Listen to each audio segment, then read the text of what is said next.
Hey, it's your old pal Avian and Loaded, and we are doing action figure obsession. It is Eat My Shorts Day, but I don't think this one is going to be short. We'll see. But thank you for stopping by. So,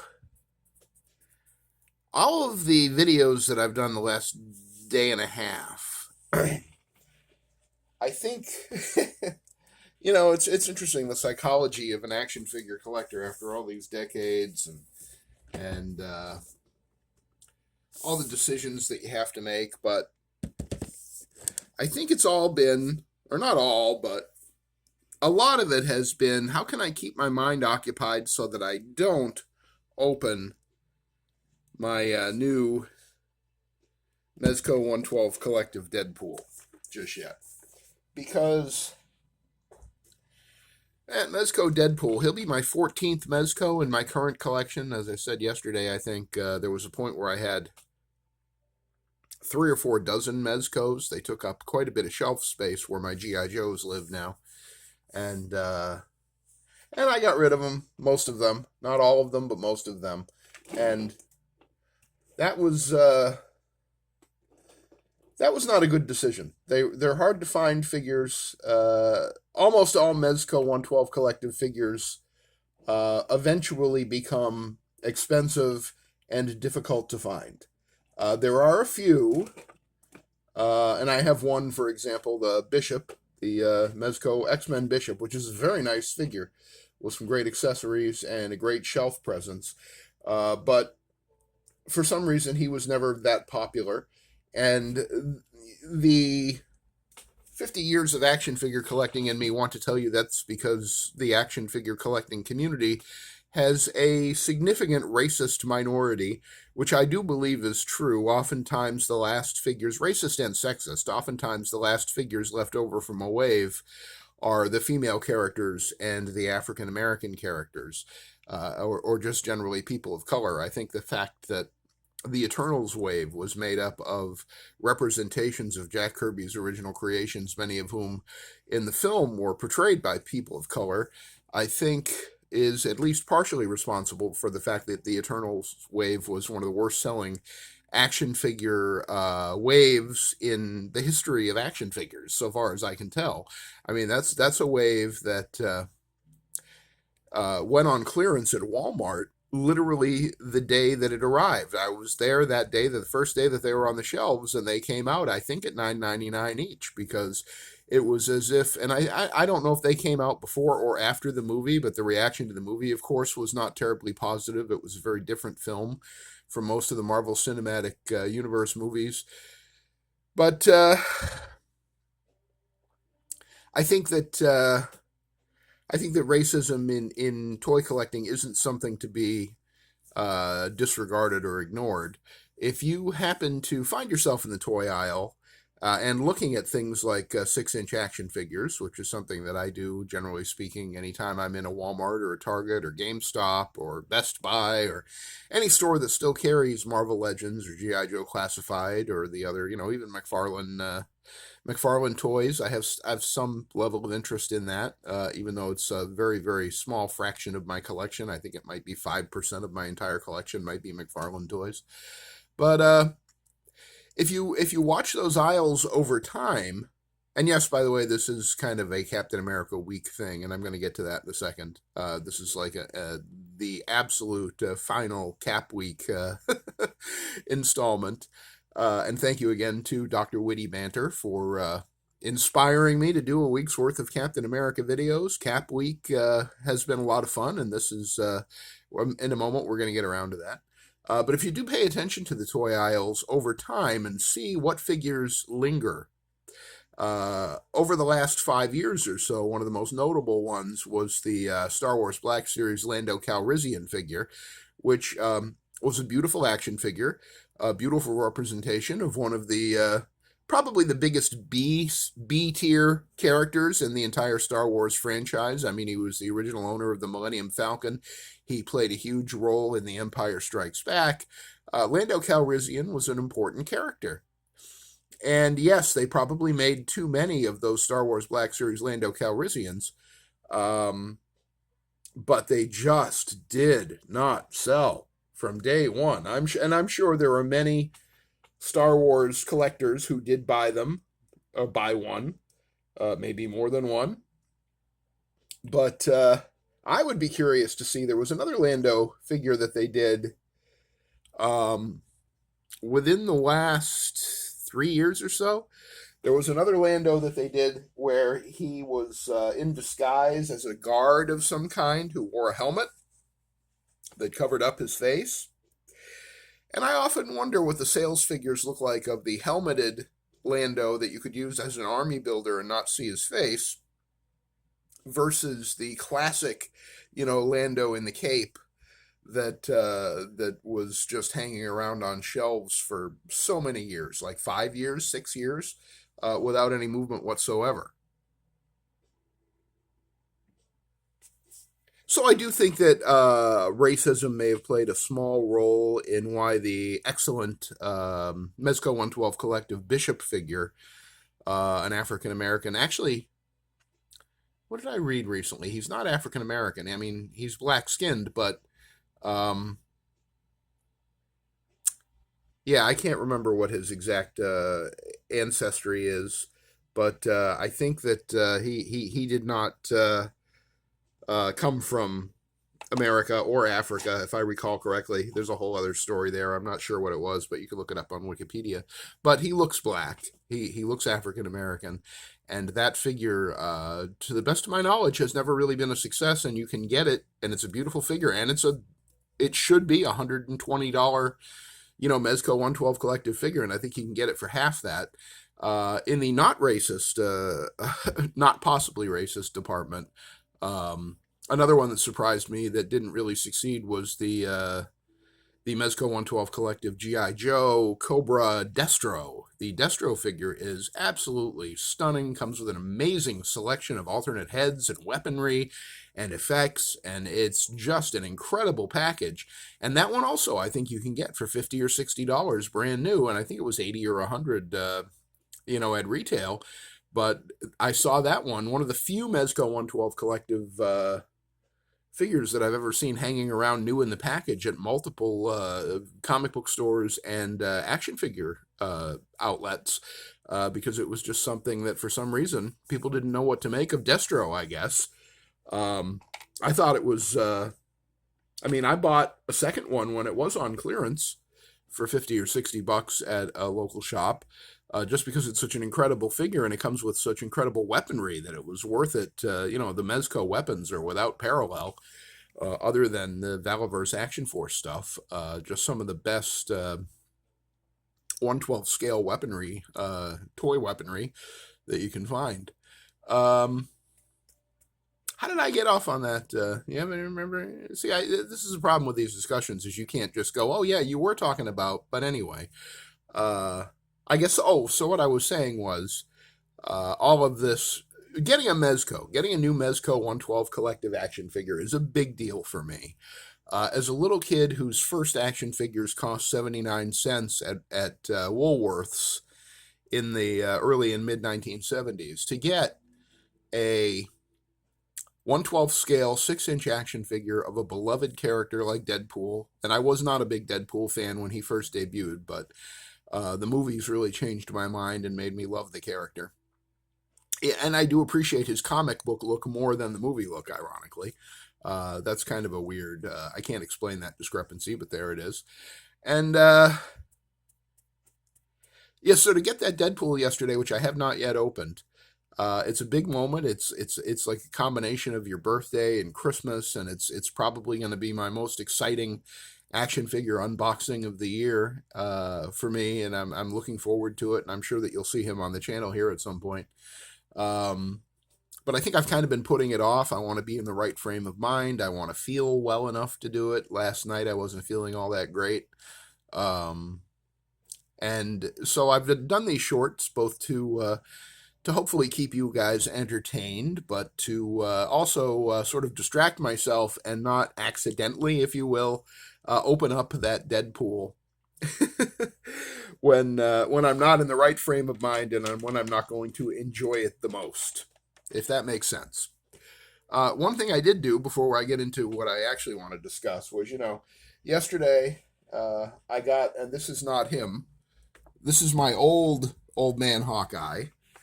Um, and I got the new old man Hawkeye yesterday, which is in actually better condition than this. It's, I don't know, it looks cleaner, it looks sharper. I mean, this is a great looking figure, but the new one, I'm just blown away. I really think that somebody just took it out of the box and traded it in at the toy store. I don't think it's ever been played with or damaged or exposed to smoke or sunlight or anything. But this is the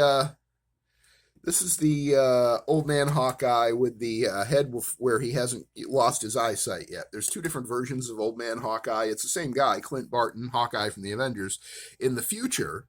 But this one is the slightly younger one where he still can see, so he doesn't have the sunglasses on yet.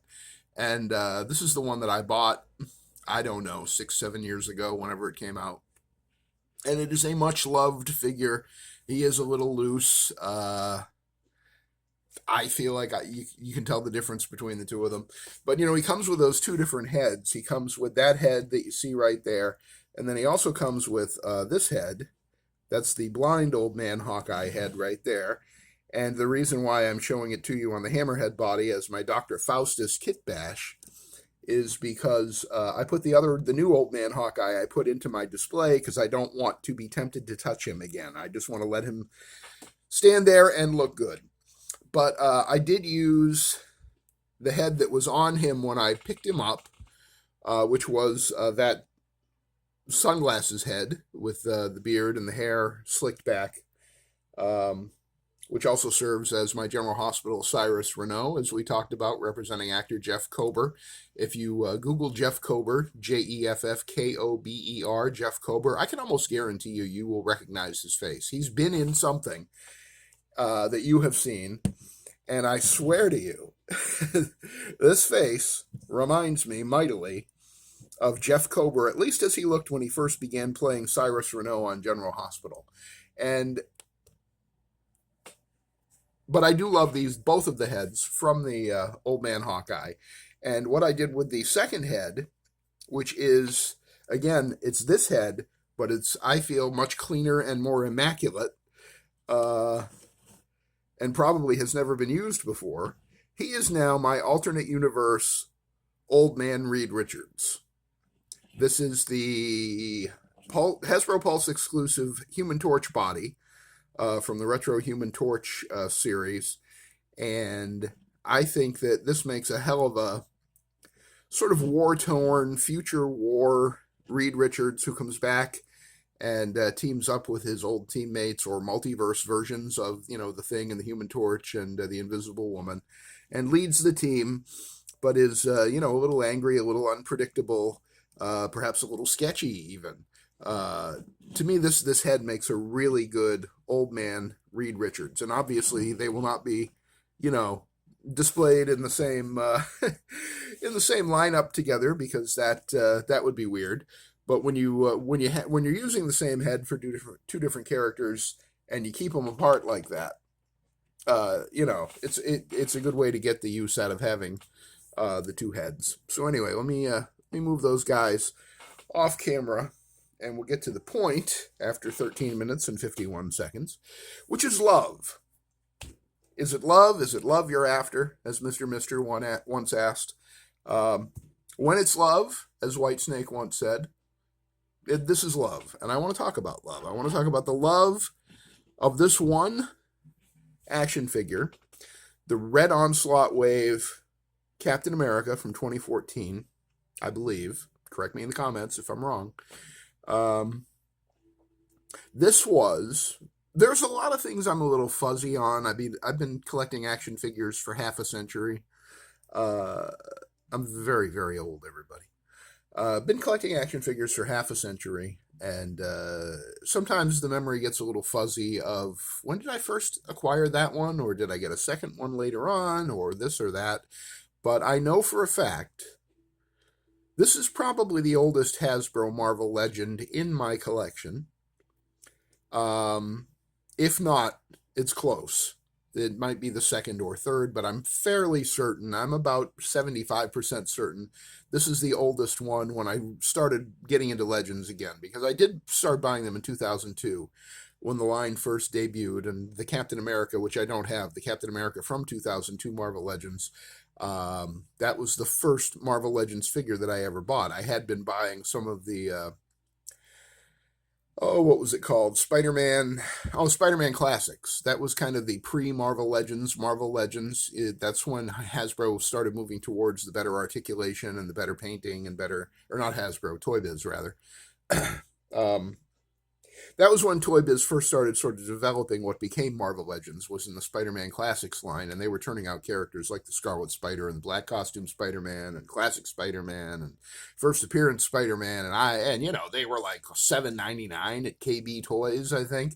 So I was all over that line in the early 2000s, and then in 2002, when the first series of Marvel Legends came out with Captain America and Iron Man in their classic outfits, and the Incredible Hulk, and the Toad, which I did not buy, but I did have the Hulk, and I had Captain America, and I had Iron Man, and I was all in on Marvel Legends from Toy Biz for, I don't know, the first few waves at least. I was also working a lot back then. I had a full-time job with a 2-hour daily commute, and I was also maintaining a very popular website about comic books that probably took a good 5 or 6 hours of my day to write, edit, and publish. And I was working with other writers who I had to edit and work with and finagle and sometimes talk down off of ledges. So yeah, I was pretty busy in the mid 2000s, and at some point just stopped the collecting because I had other things on my mind, and I was much more involved in comic books back then, both in reading them and writing about them and interacting with other fans and collectors and eventually professionals in the industry, because I was able to leverage my radio career to get interviews with a whole bunch of writers, artists, publishers, editors. It was a heady time, and I didn't keep up the action figure collecting. But when I got back into Legends around 2014 or early 2015, one of the first figures that I bought, I think it was at a Walmart that I got this. It might have even been Kmart. There was a Kmart maybe 40 minutes from where I am right now that I did often get Legends at back in those days. But this guy, the Cap Wolf or Werewolf Captain America. In the box, he came with this head, by the way, which is not the greatest Captain America head. They've done far better on almost any of these that you see in the background. It was okay for the time. I mean, at the time, it was the only good Captain America figure. It was, in fact, in 2014, the first good Hasbro Captain America. The Hasbro had done a few Captain Americas, but with those janky, ball-jointed hips that just looked very inhuman and made them very hard to pose and hard to stand up. So I didn't know any of that at the time. I just knew that this Captain America looked great. And I didn't even like the werewolf head or care about the werewolf head. I kind of thought it was funny and cute, and it was nice that they included it as a gimme. But, I had this head on him, and he was my Captain America, my only Captain America, in my collection, in my display that I had, my little, 10 or 15 character display that I was developing back then in around 2014, 2015. But this is the one Captain America, of all the stupid decisions I've made about trading stuff in or selling stuff off or even just, giving it away. This Captain America has never, in the 12 years I think that I've had him now, I have never been tempted to get rid of him. He has been through it all. I have lost some accessories. I don't have the fist or fists that he came with. I know he had extra hands. Oh, so he came with a salute hand and a fist. I don't have either one of those anymore. I don't know where they are. I don't know what happened to them. I was not maintaining a fodder bin back then that made sense. I've talked about this before. His right hand here is actually kept on. You might see that little shine around his wrist. That is super glue, because that hand sheared off one time when I was trying to turn it. and the peg was destroyed, and I was so heartbroken. And I had other Captain Americas at that point, but this one, I was already in love with this one, because it is love. I love this figure. I love the character of Captain America. I love the fact that Hasbro took a chance and threw that werewolf head in there, and it probably didn't cost anything, and it was probably just somebody's whim. Hey, you know what? Remember that time Cap was a werewolf? Well, we're doing this Captain America. We need to throw in an extra head or some kind of an accessory to, add some value to the package. Let's throw in a werewolf head. And somebody with the money and the power to say no said, "Yeah, all right." and here I am, 12 years later, 2014,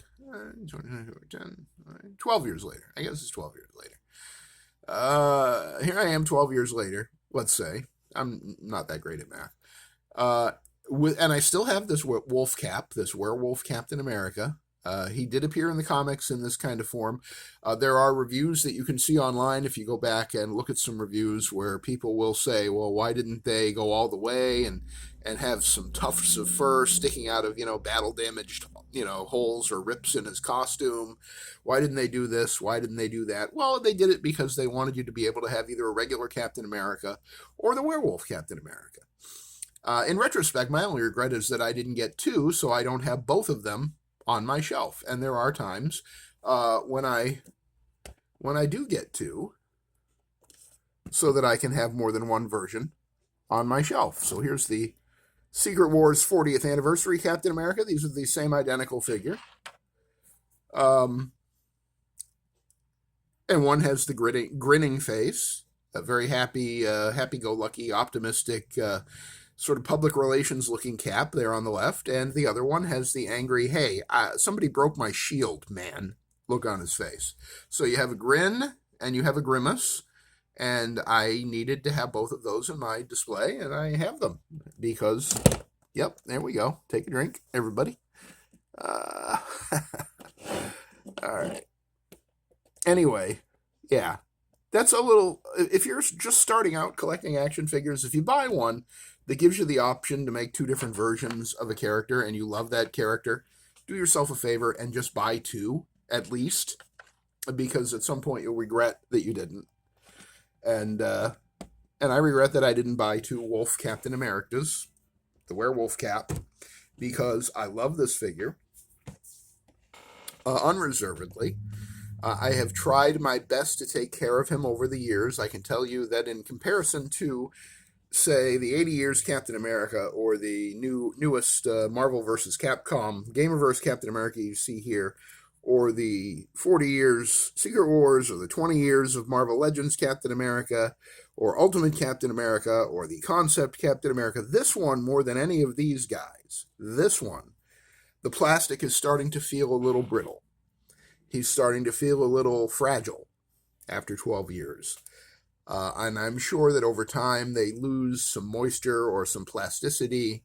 Every time I swap the heads, I worry that it's going to be the last time I can swap the heads, because I worry that that obsolete neck hinge joint that Hasbro still uses to this day after 12 years is going to snap and break, because that does happen. It happened to me very recently with my Sir Patrick Stewart custom action figure, which I showed earlier today, I think, in one of my Eat My Shorts videos. So I do worry about the plastic on this guy. I worry, he's already lost a hand that I had to super glue back on him. And that super glue, despite the fact that he's holding up the shield, that super glue seems to have held up very well over the years. I don't know what I would do if that hand snapped off again and I didn't have enough material to work with to glue it back together again. I love the blue on this werewolf Captain America. I think of all of these Captain Americas that you see, the one I dislike the most is the one in the background there, the Ultimate Captain America holding up the machine pistol. I don't like that blue. It's so blue, it's almost purple. I don't like that for Captain America. I think of all of them, I like this blue the most on the werewolf Captain America. And then probably the 20 years Cap back there. This guy, I like his blue, I think, second best. And then I guess the 80 years Captain America with the dark blue That's a serious Captain America right there. I mean, you can tell he just looks so great, doesn't he? But I just wanted to state it for the record. I enjoy action figure collecting. For many reasons, I look at them as little pieces of art. I'm fascinated by the industry and all the weird decisions they make and the weird things that happen. The personalities involved, the designers, the corporate people. Um, it's just a fascinating thing that the civilization has reached the point where these little 6-inch plastic people, it's somebody's job to design these figures. It's somebody's job to get them out to the stores. It's somebody's job to ship them out, to online buyers. It's created a whole industry that 100 years ago, 150 years ago, probably would have been unthinkable that action figures, little 6-inch people, would ever have gotten as big and as major and as important as they are. And they're not as important as they were when I first got back into Legends around 2014, 2015, because there used to be 3 aisles at Toys R Us of just 6-inch figures. You had your Marvel aisle, you had your DC aisle with the DC extended, what are the DC Universe Classics, I guess. I never got into those because I didn't like the hips. The joints on the hips always kind of grossed me out because you turn them the wrong way, they look very inhuman and painful. And I have a thing with hips and action figures. I know you hear me talking about janky hips all the time and how I don't like the ball jointed hips. And the one nice thing about most of the Hasbro Marvel Legends is the hips are pretty well designed and you can pose away any most failures of the design and get them into a pose that looks biologically, physically possible and doesn't look like crap. Those DC, the Mattel, that last line of 6-inch DC Mattel figures, DC Extended Universe or Multiverse or whatever it was called before McFarlane got the license, the hips on those figures just turned me off so damn much I can't even tell you. And there's some very nice designs. Even sculptor Paul Harding, who sculpted many of the Captain America faces in this little crowd here, and is an excellent sculptor. I know that he did some of the work on some of those DC figures, but the hips just kill it, and he's not responsible for that. I want my little 6-inch people to look like people, I guess is what I'm trying to say. And despite that fact that this video is about a 6-inch person who looks like a werewolf and not a people. But I do wish that I had gotten 2 of the Cap Wolf, so I could have one as Captain America and one as the Wolf. I have been swapping it back and forth for the last 12 years, and I think this video might be my sort of on the record promise to not do that anymore, because as I said, the plastic is getting fragile, and every time I swap the werewolf head for this head, I do worry that it's going to break. And somebody might say, well, why don't you just heat it up with some hot water or your heat gun or a hairdryer? And yes, you can do that with newer figures. I do worry that the heat on this older figure, being 12 years old, might actually damage it and accelerate, whatever the aging process is and the disintegration of the plastic. But I just when I look at it, it just looks more fragile to me. The way the light hits the plastic, it looks much more fragile to me than this beautiful new Marvel vs. Capcom Captain America. The plastic on him is supple, which is not a word that I particularly like. It's kind of like, moist or phlegm, but it is supple. There is an action figure reviewer that I used to watch who used the word supple all the time, and I was just like, what is going on in your head, buddy? But the plastic on Cap Wolf does not feel supple anymore. It does not feel like it is forgiving. It feels like it is getting hard and unforgiving. And I think that I will not be taking the Cap Wolf head off again. He is going to permanently have this head for as much longer as he remains in my collection. Because the Cap Wolf head is obviously we have a sea of Captain Americas behind him. There's only one werewolf. He is one of the first Marvel Legends that I picked up when I got back into collecting them 12 years ago. And I have not stopped collecting them in that 12 years. And in fact, have collected probably about 600 of them. perhaps more. I'm afraid to count. I have actually counted my GI Joe Classified series figures, and I have about 380 at this moment, including doubles and kit bashes and that sort of thing. I'm afraid to count the Marvel Legends, and this I've shown you before, uh, just on the work table. How many figures are on this work table? It's got to be close to 100, right? I mean, it's madness. It's absolute madness. But yeah, I'm kind of afraid to catalog them and know for sure what I have and what I don't have. But I do have this Red Onslaught wave, Build-A-Figure wave, Captain America that can be transformed into the werewolf version of Captain America, which I thought was a silly thing when it happened in the comic books. But I love this figure, and I wanted to say that for the record. I love this werewolf Captain America Marvel Legends figure. I think somebody at Hasbro should have gotten a raise for pushing it through and making sure that it happened. It's an incredible figure, an incredible toy, and even though he's a werewolf, he is more than welcome in my collection. I'm very proud to have him as a part of my collection, my werewolf Captain America. And I hope him and his super glued hand are with me for the rest of the time that I am here and breathing and collecting little 6-inch plastic people. And that was really what I wanted to say about the werewolf Captain America from 2014, 12 years ago, right? Oh, my math. Math is hard. Math is really hard. I never liked math in school. Have I mentioned that? Yeah. So I guess that's all I had to say for now about Werewolf Captain America. He has been on my mind a little bit as I've been trying to distract myself from opening up that Mezco 112 Collective Red Deadpool, which I may do that tomorrow.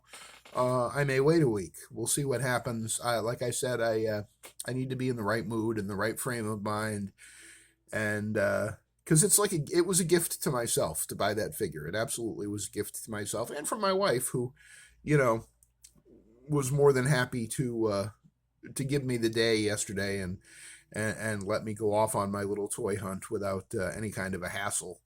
You have obligations and you have expectations, and she was very nice about me just saying, I'd like to go to my favorite toy shop and see what he's got going on there, and see what I can do with my refund, my tax refund. Well, my tax refund turned out to be my toy refund because I spent, as I told you yesterday, 90% of it on action figures, only one of which, the Gamerverse Marvel vs. Capcom Captain America, was one of those. And yes, I already did have one of him, but I wanted to have a second one because he comes with two heads, and his other head is the yelling head, which is the version of him that I have in my Marvel vs. Capcom display, because that whole gimmick of Marvel vs. Capcom, the video game, was the characters fighting, so it seemed only right that I have the calm, stoic Marvel vs. Capcom Captain America over here on the work table, inspiring me, while the angry,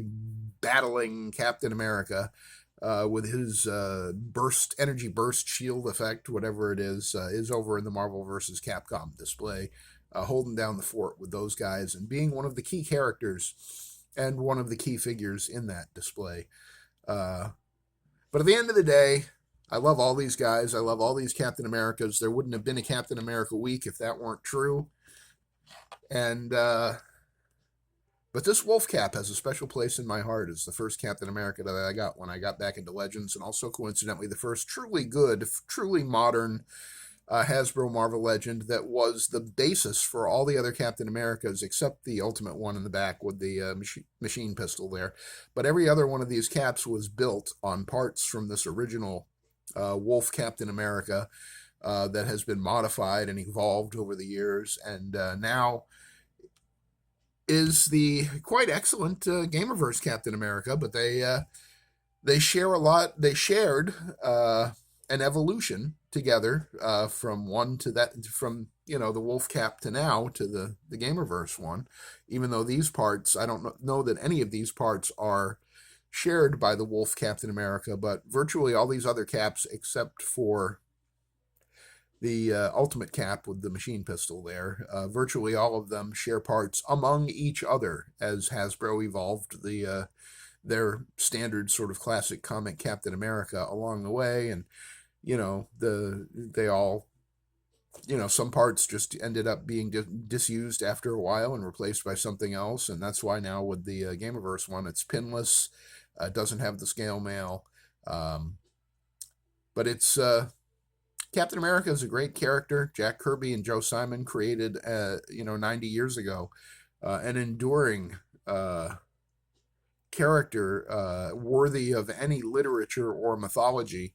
The character has, and he was so successful in the movies because Chris Evans and the people who were writing the character and the directors of the films were loyal and respectful of Simon and Kirby's vision of Captain America as someone who opposes authoritarianism, someone who opposes fascism, someone who believes in freedom, who believes that America must stand by its stated values.